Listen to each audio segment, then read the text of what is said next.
Hi, myself, I am Ajay, speech language pathologist. I am working in a child development center, Hyderabad. Today, 2nd April, World Autism Awareness Day. So, I want to add some points from my side to create some awareness to parents and professionals and whoever are interested in this field. Autism is a neurological developmental condition. Every child affects differently. Some children have high IQ levels, some children have low IQ levels, some children have speech delay, somebody is already going to the preschool. Like there's so many different things we can see in a autism spectrum disorder. So first we need to see we need to know about our child, like what is their what they like more, what they didn't like, what they prefer and what they not prefer, like what about their sensory profile. We need to know first, then only we can get some particular idea, so that we can able to treat them. Like, and one more thing I want to say, each children have different learning style. So for example I will say, like, gestalt learners and visual learners, hand-on learners and auditory learners.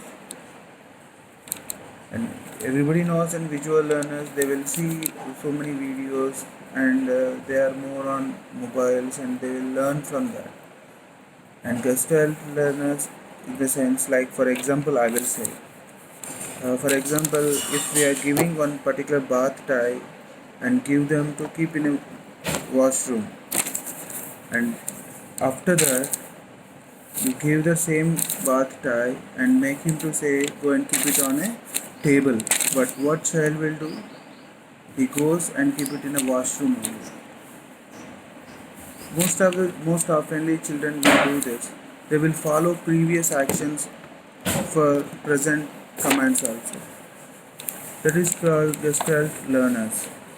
And hands-on learners means, like, all the time they will open the cupboards and closes and open the doors and closes. They want to fix the all nut and bolts, or whatever the complicated toy they want to see, they open and they will close it. This is called hands-on learners. That means they are touch and they will sense and they will learn.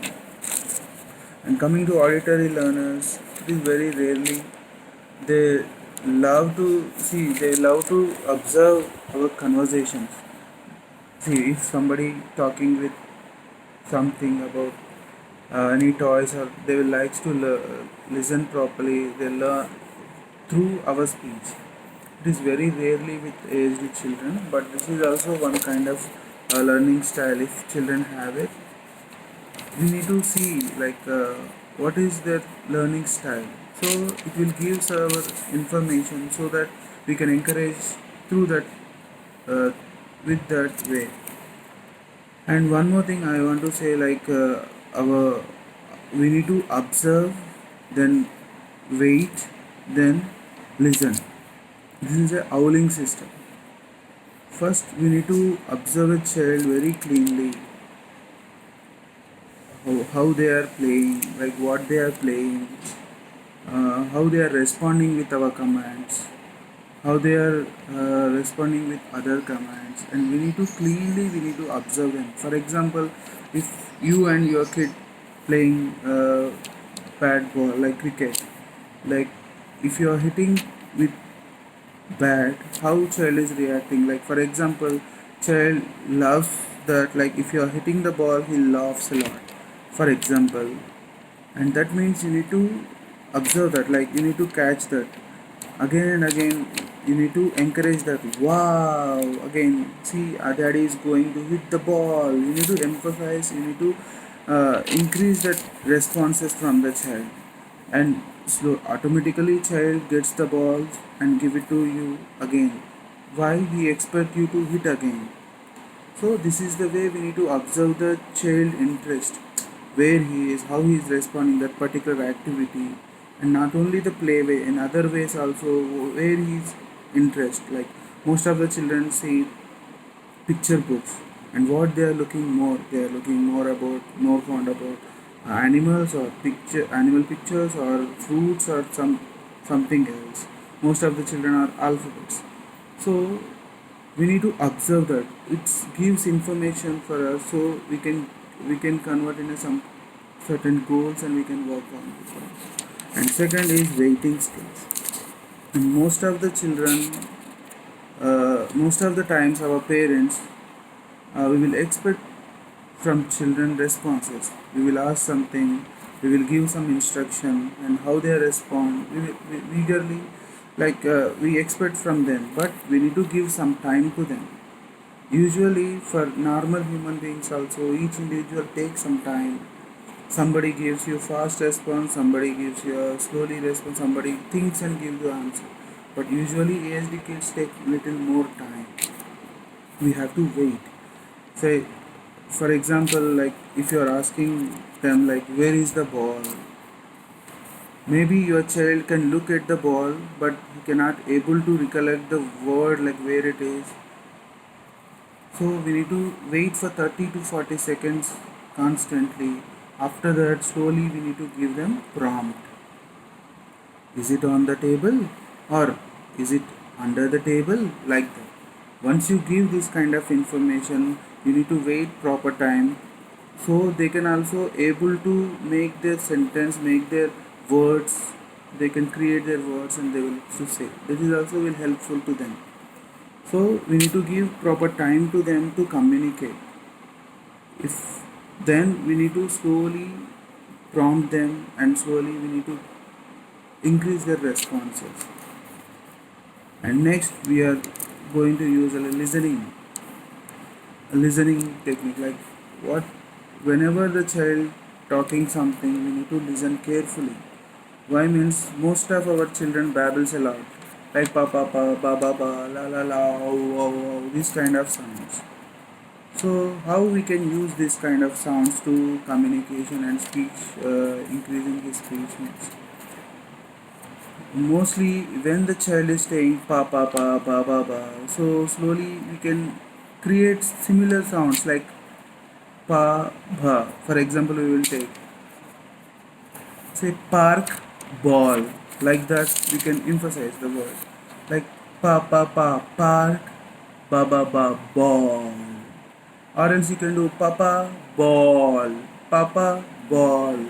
So what happens, the similarly whatever the speaks, whatever the sounds they are making, we need to create those kind of similar words, meaningful words, we need to introduce them, so they will also feel familiar, they try to learn faster.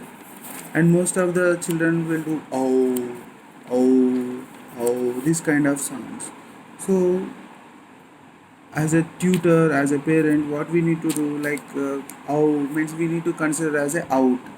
So we can use the word let's go out baby, let's go out Kiran, like that we need to use that. Instead of whatever he says we need to make that word to in a meaningful way out. So slowly child also use whenever he want to go out, or whenever somebody going out, he's try to say ow. So that means whatever the child making sounds, through that sounds we need to make some simple meaningful words, so it will help their communication levels. So already they know those kind of sounds like syllables, so we are just adding them a little bit meaning and little bit uh, clarity into it, so children will feel very comfortable, so they can able to communicate. And one more thing I want to say, like generally our children have transitional issues. Don't give sudden surprises to them. Before giving, you need to prepare them.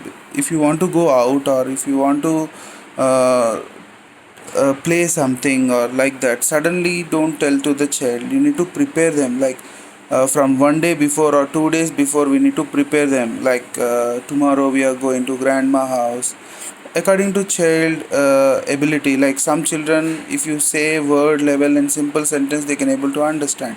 Some child they may not, so we need to show some pictorial clues, some gestural clues, like that. According to your child ability, we need to give information. so that what happens in the time comes, they're little aware of that particular activity, particular uh, thing, so they will be little comfortable. So preparation the kid is very important, and I want to say this kind of techniques, so I think it is helpful to you. Thank you.